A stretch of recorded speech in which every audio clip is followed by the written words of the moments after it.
Good morning. This is Baden. Another bike from the company Engwe came to me for testing. A bike from the series that has already been on my channel, namely L20. I already tested the Engwe L20 bicycle some time ago, and this is the Engwe L20 3.0 boost version. What is this boost? I will of course explain in a moment. However, as usual, two announcements first. At the beginning, the material was marked as sponsored because this bike was sent to me by the company Engwe, and probably with me after the test it will stay. So to be fair, I'm marking the material as sponsored. That's the first announcement. And the second, if you haven't clicked on subscribe down there below the video, I would be very grateful. And now let's talk a bit about the bike. The title of this video will probably be Almost the Perfect City Bike. And why almost? I will explain that shortly. However, we'll first go to a more secluded place, then I'll show you what we're dealing with. And then we'll take a ride, because as always, the most important thing with bikes is riding, not empty talk. So just a quick bit about the technical specifications. Alright, it will be a bit tighter here, a little less wind. So briefly, what kind of bike is this? As I mentioned, this is the Engwe L20 3.0 Boost. It is yet another variation of the Engwe L20 bikes. I had the regular L20 on tests without any additions. It was a green bike. Here precisely, maybe I'll insert a picture of it. Green, a really nice cargo bike. You could even say it performs perfectly in the city. Then there was the Engwe L20 Boost, the same designation as here, Engwe L20 Boost. Next was Engwe VL20C, probably second edition, and right now we have Engwe L20 3.0, and this 3.0 is in two versions. I have the boost version here. In a moment I'll explain what the boost and the NVL20 Pro are. The boost has a motor in the rear wheel, a hub type motor.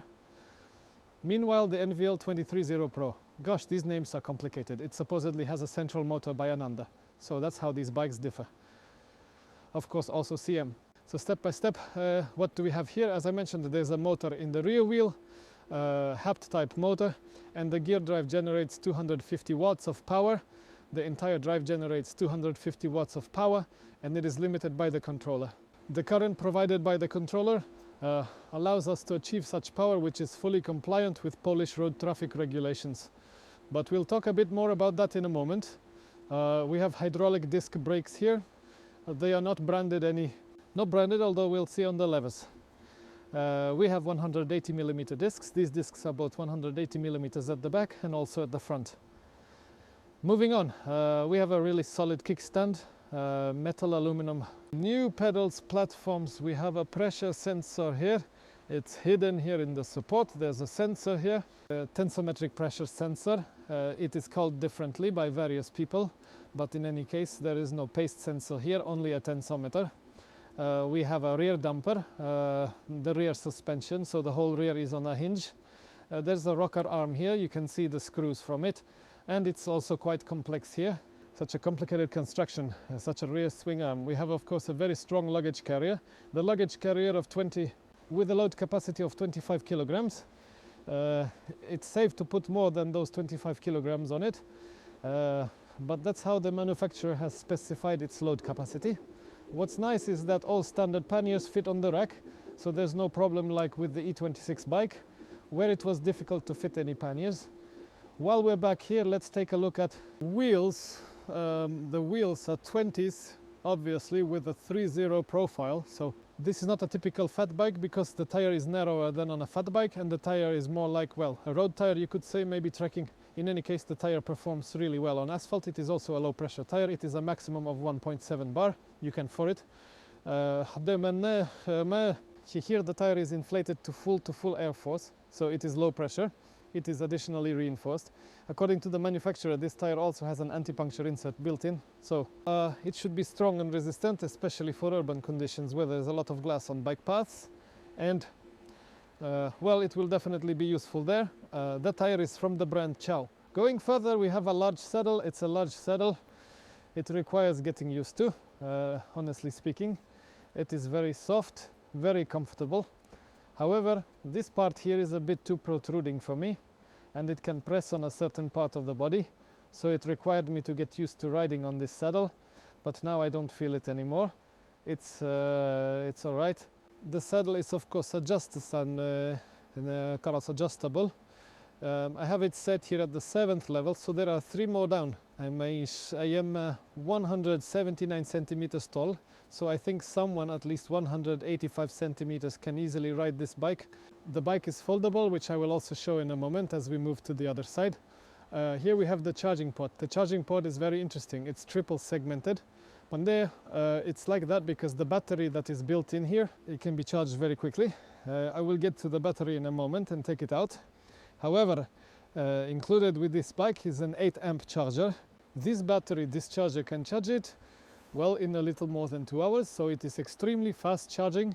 This battery is on 21700 cells, which is really nice. And this battery has a capacity of 14 ampere hours.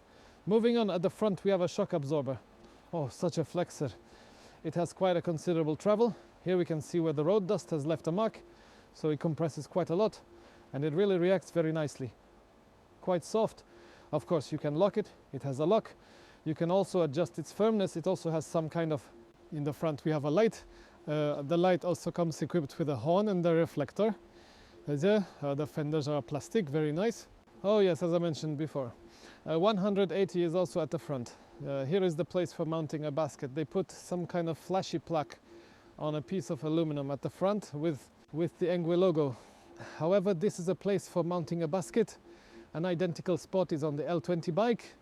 The one I had on the E26 also has such a mounting place. Well, this is the first bike where they put a kind of plastic, such an aluminum plaque. On the handlebars we have brake levers, as I mentioned. There are hydraulic brakes. We have a screen controller here and we have gear shifters. The gear shifters are branded Shimano. They are paddle type. There are 2 paddles here. With one we drop, with the other we raise. And the second lever and grips. The grips are very nice, comfortable. Probably almost the same as in the E26 if I remember correctly. The analog drive is operated by a 7-speed freewheel Shimano Tourne de Railur, and the front chainring, which has 52 teeth. It's a really large front chainring, which also very nicely affects how this bike rides.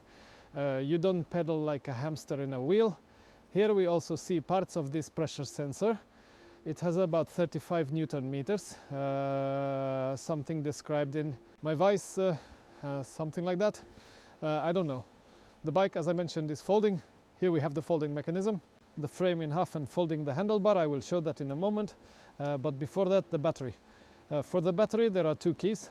The keys do not need to be present, and it's even recommended that they are not present while riding, so they simply do not fall out.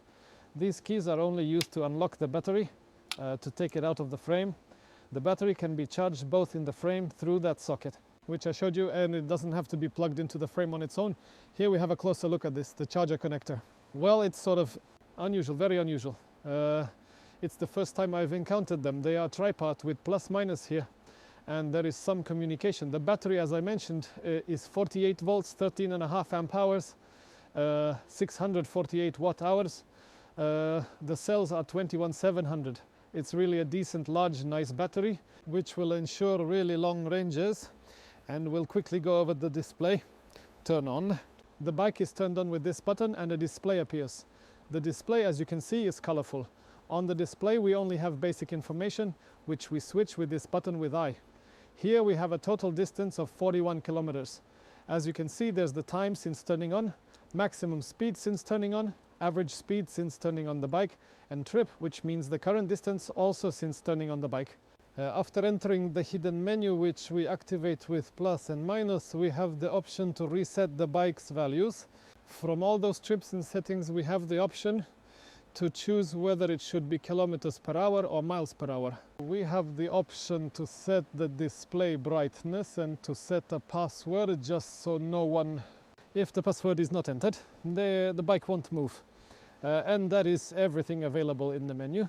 While we're on the subject of this display and this menu here, and here comes the first, for me, the biggest drawback of this bike, namely that this marvel here cannot be unlocked in any way. For some time now, the company Engwe has been moving towards full compliance with the regulations in the European Union.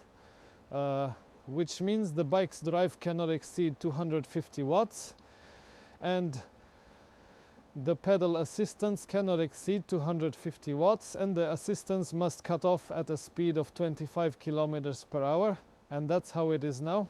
Unfortunately, I will say this very unfortunately, here it is. So at this speed the drive cuts off. As for the power is also limited to 250 watts, and here comes this boost. And this is the boost. This is the button I haven't shown you before.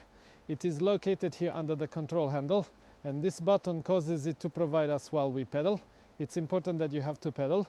While we are pedaling, we go. And there is, for example, if we have this slightly steeper climb and we want to help ourselves a bit, pressing it causes the word boost to appear on the screen and we simply get a bigger kick. Simply the amount of current supplied by the controller temporarily increases. Just the torque increases, and thanks to that we climb hills really efficiently. It works great. I hope to show this soon when we ride this bike. However, that's the only thing we can achieve here. It's not possible to unlock this bike. The only option is, unfortunately, to replace the controller and the display. Just remove what's currently there and install something else that won't have those limitations. Honestly, it's worth doing because the bike is really great. If of course someone won't be satisfied with such a speed of those 205 kilometers per hour, at which the drive will be cut off, means the assistance is cut off. I missed that, so I would probably do it. If I wanted to ride this bike longer, I would definitely replace this controller with something else and add a bit of fun, just a bit of fun from owning this bike. I just wanted to show you quickly how awesomely it's done. I mean, you can really feel the quality here. The welding, painting, the entire construction of this bicycle is really done excellently. This bike, I already said it with the E26. I considered that one to be an adult bike. Fortunately, that one could be unlocked. It was big, huge and heavy. This one is a bit smaller, more compact. However, this one is probably made even better. Even more quality than the Engwe E26 bike. You can see that Engwe is it moves towards quality, and it really moves towards quality because this bike is impressive in terms of workmanship, how it's all fitted, how it's welded, how it's well painted. The design is also, I think, really cool and original too. Well, this bike really makes an impression. Just quickly how it folds. Here we have a lever for folding the handlebar. The handlebar goes here down. So we have the handlebar folded this way, and with this here latch we unlock it, and after unlocking we simply break this bike in half with the knee. Okay, I don't want to dirty it here because it's terribly dirty. However, as you can see, this is how the bike folds. Underneath it has the stand, like a kickstand. You can see it there. Thanks to it, it can simply stand on its own, and of course we can lower the seat and we get a kind of well, maybe not super compact, but still. If we have little space somewhere in the basement, garage, or even want to put it in a car, this bike can definitely be folded and stored or transported this way. Alright, I think that's enough of my talking. Let's go for a ride. I'll tell you a bit about how it rides. Oh, where is it? There. Because it really rides great and done. You can see, why can't it be unlocked? I don't get it. But oh well, let's go. Alright, but as I said, let's go for a little ride. The bike is, as I said, typically a city bike. However, these wide tires, even though they are not typical fat bikes, are more of an intermediate state between an off-road tire and a fat bike tire. They really perform well on sandy terrains like we are riding now. Yeah, or on gravel roads. It's really fun to ride. I have them pumped quite hard for the road since I've been riding this bike recently. I have cycled 40-some kilometers to work on this bike so far. To even know what I'm talking about, I must say that on such rough roads like gravel, sand, such ruts, so that's cool too. It works. Even this tread, kind of more road oriented, actually more like especially on paved roads, it handles sand well. It's easy to ride on sand, almost the same as tires like typical fat bike off-road ones. And what is a huge advantage? They are not that loud because, as we know, fat bikes make a lot of noise. The rolling resistance is quite significant. Those knobby tires, well, they make noise, simply make noise, and from afar you can hear that you're riding. And with this bike, it's like riding an ordinary city bike, just without knobby. Only with these non-off-road tires, you simply can't hear it at all. It's very quiet, I would even say super quiet. So that's a huge advantage of this bike and its tires. Now I'm riding up a really steep hill, and here I want to show how this boost works. Right now I have the 5th level of assistance and the 7th gear at the back. So we're at full at the back. And now I'm going up this hill, and it's huge and it's steep, as you can see. Well, it's going quite sluggishly, but it is moving. And now I'll turn on this boost and I just get a boost. I get a boost in the back and this bike starts pulling itself up. The feeling of this extra power is really significant. However, it also works with this torque sensor.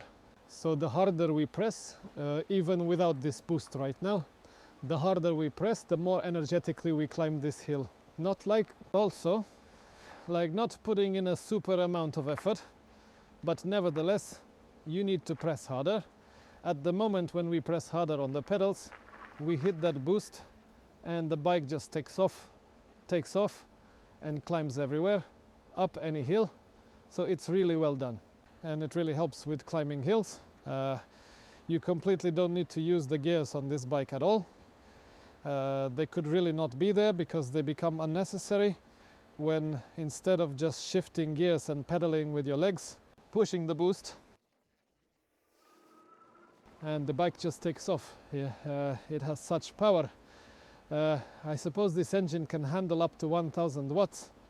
So by replacing the controller with a slightly more powerful one, you can really achieve a lot here.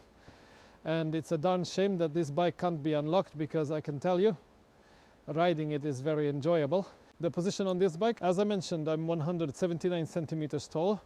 I have the handlebar extended by only 1 degree. The seat is extended by 7 degrees out of 10. As you can see, I'm completely upright. I have a really comfortable position at the handlebars. The back doesn't have to be bent. Curved, yes, that's a better word. Riding the bike is very, very pleasant. Yes, you travel incredibly comfortably. If only you could go a little faster here, the fun would be out of this world. Unfortunately, as I mentioned, at those 25 kilometers per hour, the drive ends for us. It cuts off, so we have more of a cruising mode, more relaxed.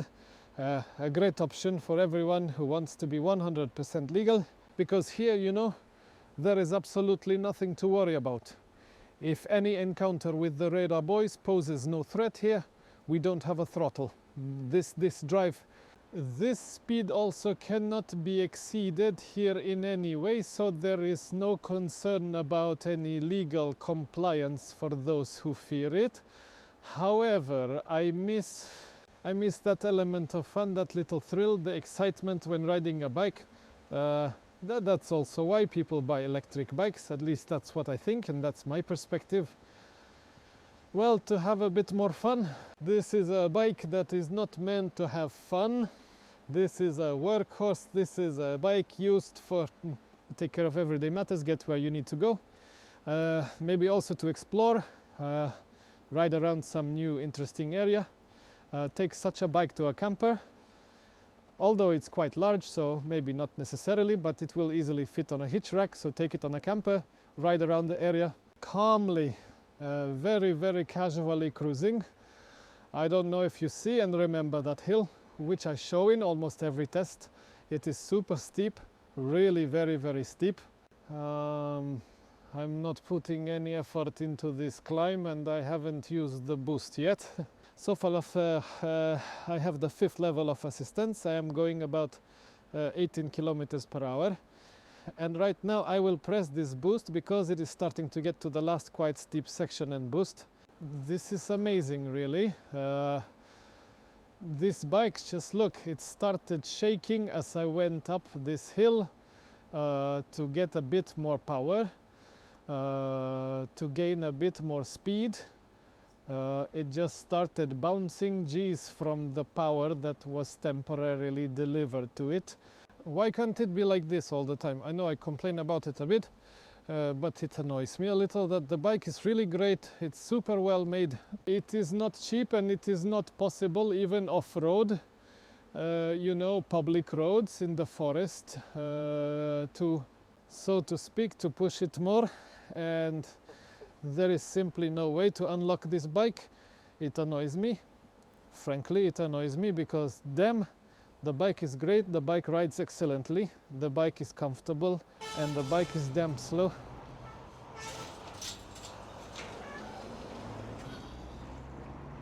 However, just so I'm not only complaining, these Engwe bikes from each model, from model to model, are simply getting better. Better made, they just look more solid. They're simply made more solidly. The quality of workmanship, the quality of welds, the quality of all the additional equipment that is included here. For example, the fact that in an increasing number of MG bike models we already have hydraulic brakes added.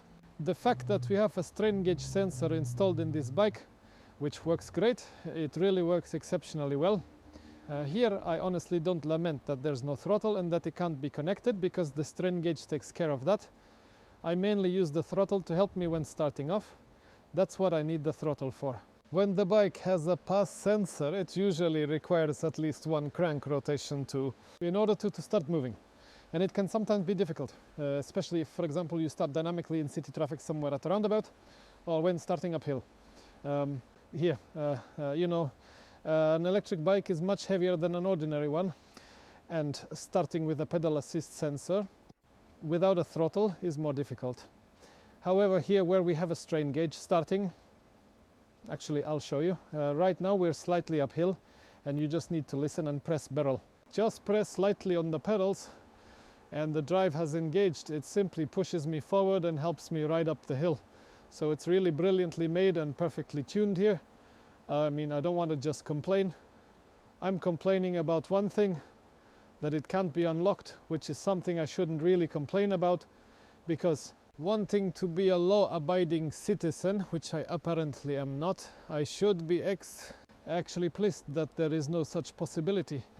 Well, but I say you buy a bike not just to move from point A to point B, but also to have some fun with it.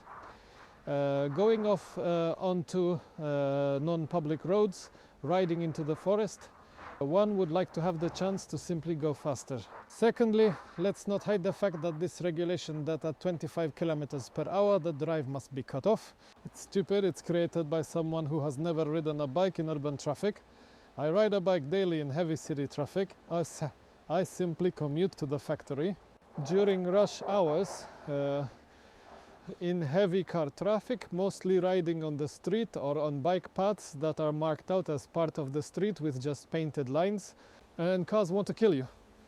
When you're going 25 kilometers per hour or less, they just crowd you from all sides, overtaking carelessly.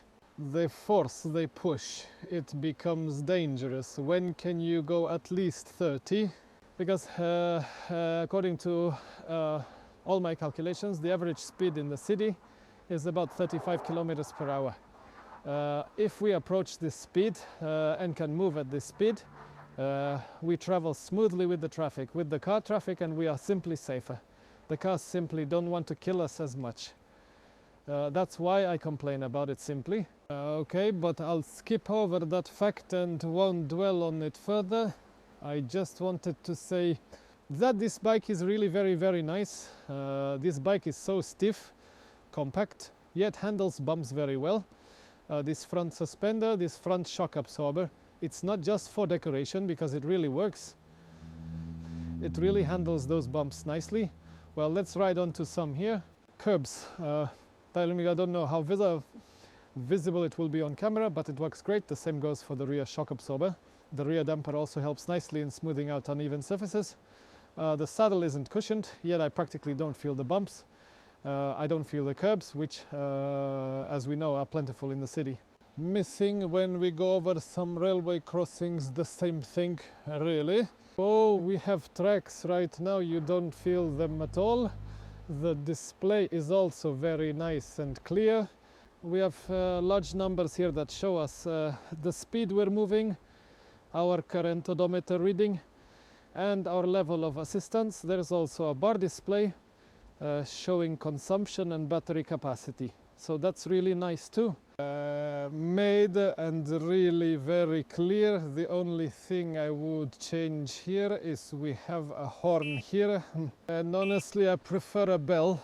A bell like in the E26 is fantastic. This kind of big chicken, a church bell. Pedestrians do not react to this horn at all and do not pay attention to it, so you definitely need to install a bell here. Of course, like in almost every bike, ENG unfortunately does not have a voltmeter, and that is another downside. It is actually the second downside. So no option to unlock, that's one. Two, no voltmeter. Because of this, we don't really know the remaining range of this bicycle.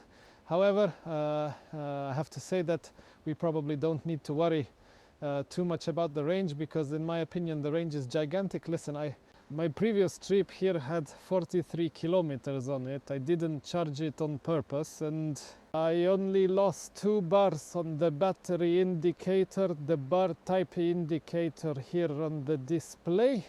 When I connected the battery to the charger, when you turn on the bike, the display shows the percentage. Now it showed me 58% battery at 40 kilometers with my not so small mess, including the backpack and everything I ride with. I probably weigh around 100, and listen, 43 kilometers was 56 or 8. I don't want to lie, but let's assume the smaller value, 56% battery. So I think you can easily get 70 or 80 kilometers of range from this relatively small battery. This is of course due to the fact that this bike is restricted, for one, and two, that it has a strain gauge. This pressure sensor, however, results in a significant saving when it comes to... It's about the energy consumption by the bike, so that's another mega plus of this bike. So yes, that's probably all I wanted to tell you about this bike. This bike will go on sale on the 1st of April. I received this bike about 2 weeks before its release. I know that so far there have been 1 or 2 videos only about this bike. Among others, I warmly greet Biker Tor from near Supsk, who published earlier. He prepared the film before I did, although I think I had it earlier than you see. However, I didn't have time to get to it, and secondly, I wanted to ride the bike a bit so I would know what I am dealing with. So going back to the previous topic, I think that's everything I wanted to tell you about this bike. In the description below the video and in the pinned comment, I am leaving a link to the ENG store, the Polish Engwe store, where you can buy this bike. There is also, of course, a discount code that offers quite a significant saving. If anyone is interested, I invite you to transitions. This bike is available in 2 versions, 2 or even 3 color options. Black, like the one I have, there's a golden one, and I think a grey one, if I remember correctly, or green. I don't want to lie right now, but I know for sure there's a golden black and 1 more color. I'm not good with colors, so there is a link in the description. As always, I encourage you to comment. Oh wow, oh my gosh, it's so cool how this bus squeezes in, how it adds that power. It's temporary, like 30 or 40 seconds in my opinion, but it really lets you climb any hill. It really helps. Up every hill without the slightest problem. Oh, I can already feel the boost weakening, although no, when I pedal it still accelerates. If you would like me to check something else, show something in this bike, feel free to write. I will try to do that too, and I will end on that note. Thanks for watching and see you next time. And soon the M1, M2, M1 bike. Also an insanely interesting design, so I warmly invite you today. See you next time.